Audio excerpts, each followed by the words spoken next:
Welcome back. One of our other top stories today to get to outside of tomorrow's upcoming storm. A New York City police sergeant will now spend time behind bars. Vladimir Kroll sentenced today in the rape of a teenage girl. And News 12 The Bronx reporter Carmen Grant has this story in a story you'll only see on 12. Once a decorated NYPD sergeant, Vladimir Kroll, now a convicted felon. The 39-year-old sentenced to 3 years in prison for second-degree rape of a girl who was 13 years old at the time. His lawyer says the former police sergeant maintains his innocence. There's no evidence. There is no DNA evidence.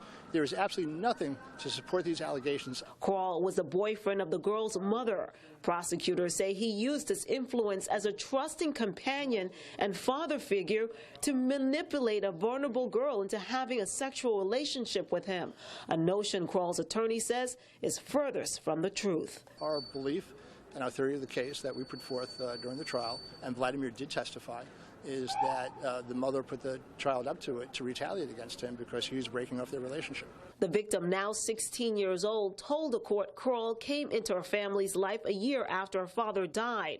Prosecutors say the sexual abuse began in September of 2013 when the girl was just barely 13 years old and continued for about a year and a half until Kroll was arrested in February of 2015. The prosecution was pushing for 15 years, but the former NYPD sergeant received a 3-year sentence by a Bronx judge.